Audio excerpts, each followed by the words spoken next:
చాలా ముఖ్యమైనది. తర్వాత ఉత్తర తిరుపతి చాలా బాగుంది. ఇది ఆలయం చాలామంది చూడలేదు.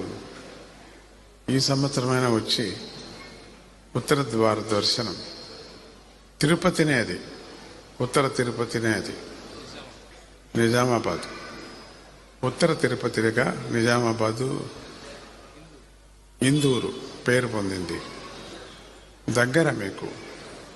స్వామీజీ వెళుతున్నారు. ఒక్క రోజు 1.5-2 రోజులు ఉంటున్నారు అక్కడ.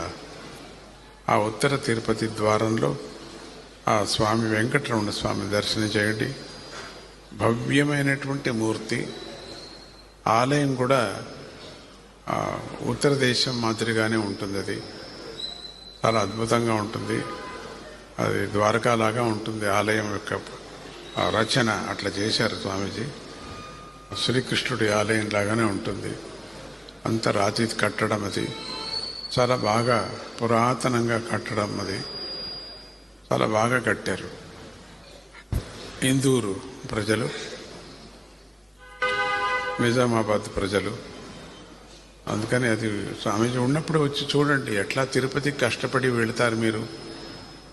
ఆ రష్లో అన్ని గంటలు కాచుకొని, చలిలో బ్యాగులు పోగొట్టుకొని, జుట్టు పోగొట్టుకొని వస్తారు. ఇక్కడ జుట్టు గిట్టేం పోగొట్టుకోవాల్సిన పని లేదు. బాగుంటుంది. అందరూ రావటానికి ప్రయత్నం చేయండి. అక్కడి నుంచి చాలామంది వస్తారు ఇక్కడికి, నిజామాబాద్ నుంచి. నిన్న 1వ తారీఖు కూడా వచ్చారు. మనం ఇక్కడి నుంచి కూడా వెళ్ళే ధర్మం మంది కదా.